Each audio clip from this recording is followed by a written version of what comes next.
Tu souhaites toucher des dividendes et tu aimerais bien investir via des ETF pour pas trop te casser la tête à chercher quelles sont les meilleures actions? Eh bien, tu vas voir que dans cette vidéo, je te parlerai des meilleurs ETF pour pouvoir toucher de gros dividendes et ça grâce à deux stratégies différentes. Alors, est-ce que tu es prêt? C'est parti! Déjà, commençons par une question qui est vraiment toute simple. Qu'est-ce que c'est qu'un dividende? Un dividende, c'est une part des bénéfices qui va être distribuée à chaque actionnaire d'une entreprise. En gros, quand une société elle va faire des bénéfices, elle aura deux solutions. Ou elle va garder l'argent pour elle pour pouvoir grossir, pour faire des projets, pour faire plein de choses, ou alors elle va pouvoir faire le choix de distribuer ses bénéfices à ses actionnaires, c'est-à-dire à chaque personne qui détient des actions de la société. Alors maintenant que tu as compris ce qu'était un dividende, c'est tout simplement un reversement des bénéfices d'une société, on va voir qu'est-ce que c'est qu'un ETF. C'est un tracker qui va te permettre de suivre plusieurs sociétés d'un seul coup plutôt que d'acheter toi-même des centaines de sociétés. En gros, si tu veux, c'est un gros panier d'actions qui va pouvoir te permettre d'investir sur plusieurs sociétés différentes d'un seul coup. Ensuite, ce qu'il faut savoir, c'est que dans les ETF, on trouvera deux catégories d'ETF différentes. Tu auras les ETF à capitalisation et tu auras les ETF à distribution. La grosse différence que tu vas avoir entre ces deux catégories d'ETF, c'est simplement qu'avec un ETF à capitalisation, tous les dividendes qui vont être versés par les sociétés qui composent cet ETF, ils vont directement être réinvestis pour avoir une plus grosse performance sur l'année, pour faire jouer les intérêts composés, etc. Alors qu'avec un ETF distribuant, eh bien, comme son nom l'indique, plutôt que de réinvestir automatiquement tous ces dividendes gagnés, eh bien, l'ETF, il va te les donner et tu pourras les toucher directement sur ton compte. Maintenant que l'on a vu ça, on va tout de suite attaquer avec le tout premier ETF de notre liste qui est le iShares MSCI World Quality Dividend ESG UCITS ETF. Cet ETF, il aura pour but d'avoir une exposition à des sociétés du MSCI World qui ont des caractéristiques de qualité, un bon rendement de dividendes et en plus de ça, avoir une taxe carbone qui est relativement faible et en plus l'amélioration de son score ESG.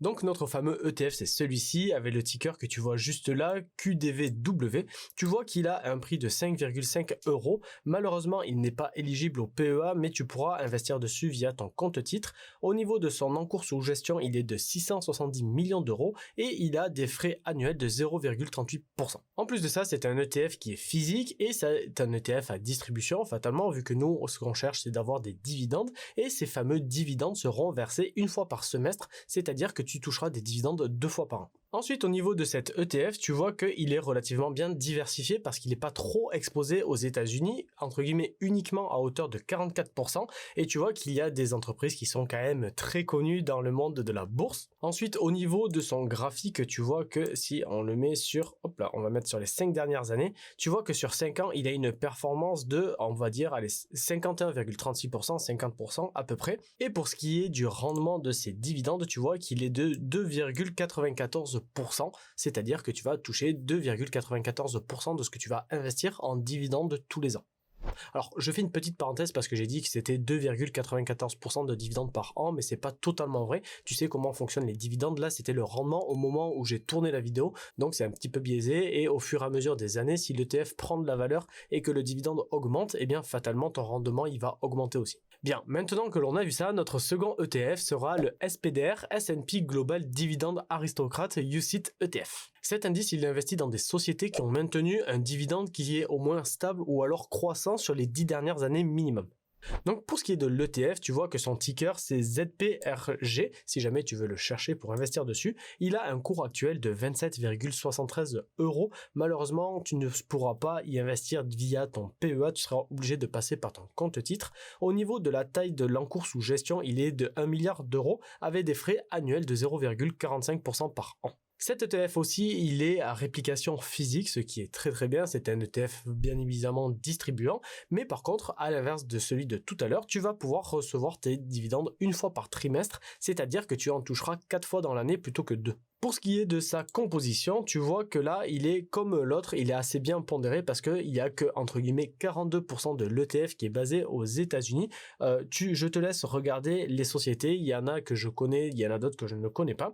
Et ensuite, au niveau de son graphique, tu vois que sur les 5 dernières années, cet ETF a affiché une performance de 19%. Et au niveau de son rendement, hop, tu vois qu'il est de 4,73% à l'instant T au moment où je parle. Et pour finir, passons à notre troisième ETF qui sera un ETF de chez Xtrackers, à savoir le Stocks Global Select Dividend 100 Swap UCITS ETF. L'indice de référence que copie cet ETF vise à refléter la performance des sociétés de marché développés internationaux qui affichent des rendements de dividendes élevés, et pour ça, on retrouvera environ une centaine de titres qui affichent, comme je te l'ai dit, des versements de dividendes les plus élevés de l'indice Stocks Global. Donc pour investir sur cet ETF, tu vois que son ticker c'est XGSD, il a un cours actuellement à l'heure où je tourne cette vidéo de 27,12 €. Malheureusement avec lui tu ne pourras pas non plus investir via un PEA. Il a des frais d'encours sous gestion de 631 millions d'euros avec des frais annualisés de 0,5% par an. Et par rapport aux deux autres ETF que je t'ai présentés, celui-ci est un ETF synthétique avec des dividendes qui sont versés seulement une fois par an. Pour ce qui est de ses performances maintenant, si on regarde sur les 5 dernières années, cet ETF a eu une performance d'environ 30%. Et pour ce qui est de son dividende, il a un rendement actuel de 10,95%, ce qui est vraiment énorme. Mais comme je te l'ai dit, c'est un rendement qui est là à l'instant T et il peut très bien aller à la hausse comme il peut aller à la baisse. Donc là, on vient de voir 3 ETF qui ont comme spécialité des dividendes, mais malheureusement, comme tu as pu le voir, tu ne peux pas investir directement via ton PEA. C'est pour ça que je vais te donner un dernier petit ETF où on va pouvoir investir directement depuis le plan d'épargne en action. Cet ETF qui sera éligible au PEA, c'est le SPDR S&P Dividend Aristocrate UCITS ETF qui aura pour but d'investir sur 40 sociétés européennes qui ont des dividendes qui sont au minimum croissants ou alors stables depuis au minimum 10 années consécutives. Donc pour pouvoir retrouver cet ETF, son ticker c'est EUDV.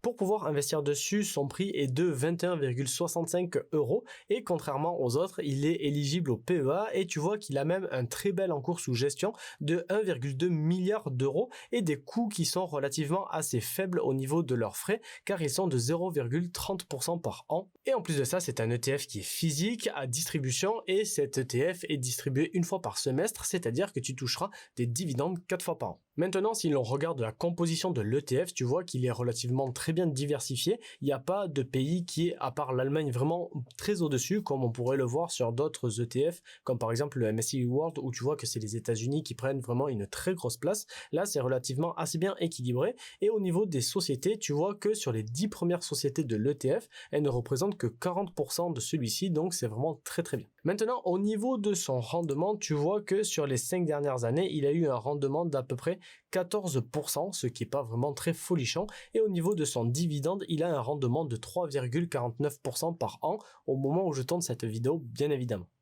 Donc voilà, je t'ai présenté les 4 ETF dans lesquels tu pourras investir qui sont spécialisés dans les dividendes, mais à titre personnel, je n'investirai pas dans ces ETF pour une seule et bonne raison, c'est que en général, ils ont une moins bonne performance que l'indice de référence mondial, à savoir le MSCI World. Donc maintenant, si l'on reprend directement les graphiques et qu'on y ajoute le MSCI World que tu vois actuellement en noir, dividendes compris, c'est-à-dire que pour les 2 ETF, les dividendes ont été réinvestis, eh bien tu vois que le MSCI World en noir surperforme l'indice que l'on a vu tout à l'heure de presque plus de 15%, à peu près à quelque chose près. Au niveau de notre second ETF, tu vois que le MSCI World, il surpasse de presque 40%, ce qui est vraiment énorme sur seulement 5 ans, alors imagine sur 10, 15, 20 ans.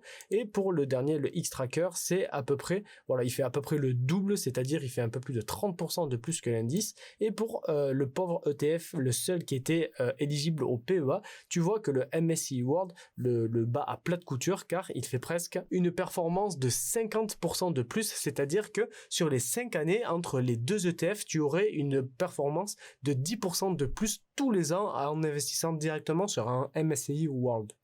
Donc tu l'auras compris, je ne suis pas un très grand fan des ETF qui sont spécialisés dans les dividendes, qui cherchent à tout prix à avoir les dividendes les plus hauts, mais si jamais tu veux avoir une rente via des dividendes et via des ETF, je vais pouvoir te proposer une seconde stratégie qui je pense sera beaucoup plus performante. Si tu te rappelles bien, au tout début de la vidéo, je t'avais dit qu'il y avait 2 sortes d'ETF. Il y a des ETF qui sont distribuants et d'autres capitalisants, et ça c'est valable pour tous les ETF. Ça veut dire que tu pourras investir dans n'importe quel ETF, même s'ils ne sont pas spécialisés dans les dividendes à grosse rentabilité, tu toucheras quand même des dividendes. Alors si c'est un ETF qui est capitalisant, eh bien tu ne les verras pas parce que comme je te l'ai dit, ils sont directement réinvestis. Par contre, si c'est des ETF qui sont distribuants, alors là, effectivement, tu pourras toucher des dividendes directement sur ton compte. Par exemple, si tu souhaites investir sur le CAC 40, tu auras la possibilité d'investir via un ETF de chez Lyxor ou un ETF de chez Amundi et tu verras que la différence entre ces deux ETF, eh bien, il n'y en a pas beaucoup. La seule chose, c'est que le Lyxor est un ETF qui est distribuant, c'est-à-dire que tu vas toucher tes dividendes directement sur ton compte, alors que l'ETF de chez Amundi, c'est un ETF qui est capitalisant et tu l'as compris pour la troisième fois cette vidéo, un ETF capitalisant, il réinvestit automatiquement les dividendes. Et même si je pense que tu l'as compris, je veux vraiment faire un petit point là-dessus. Ce n'est pas parce qu'un ETF est capitalisant que tu ne touches pas de dividendes. C'est juste qu'ils sont directement réinvestis, donc tu ne les verras pas sur ton compte. C'est pas des dividendes qui sont versés sur ton compte puis repris dans la foulée. En fait, ils restent tout simplement dans l'ETF.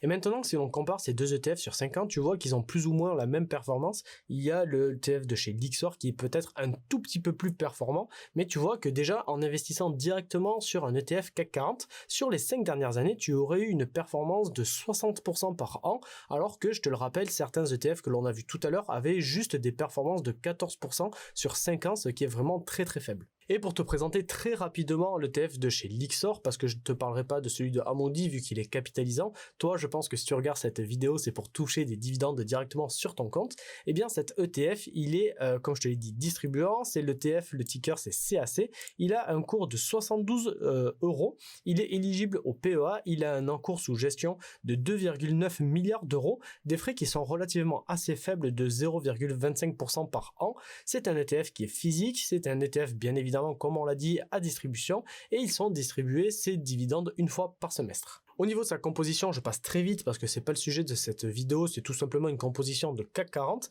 Au niveau du graphique, on l'a vu tout à l'heure, sur les 5 dernières années, il a fait à peu près 60% de dividendes réinvestis. Mais par contre, là où je veux attirer ta curiosité, c'est que tout à l'heure, je t'ai montré des ETF qui avaient un certain rendement et peut-être que dans ta tête, tu te dis, ouais, mais sur un ETF CAC 40, il n'y en a pas beaucoup. Eh bien, en fait, détrompe-toi parce que si tu regardes l'ETF CAC 40 que je suis en train de te présenter de chez Lyxor, eh bien, il a un rendement au moment où je tourne cette vidéo de 2,36% par an. Et ces 2,36% par an, si je te remets un ETF qui était spécialisé tout à l'heure dans les dividendes, dans la distribution, tu vois qu'il était à 2,94% par an, ce qui est vraiment pas une grosse différence, sachant que sur les 5 dernières années, celui-ci, il avait fait combien? Je sais plus combien il avait fait. Voilà, celui-ci avait fait 50% alors que nous, notre petit CAC 40, il a fait plus de 60% de performance.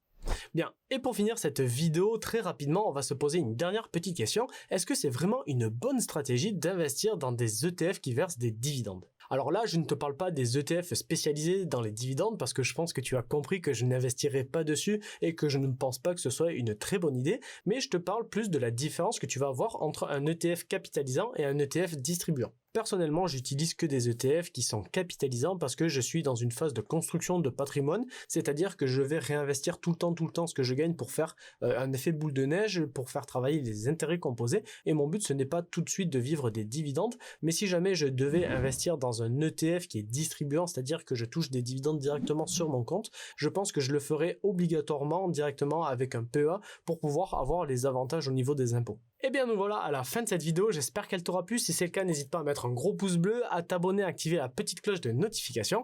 Et comme d'habitude, moi je te dis à la semaine prochaine pour une nouvelle vidéo. Allez, ciao ciao!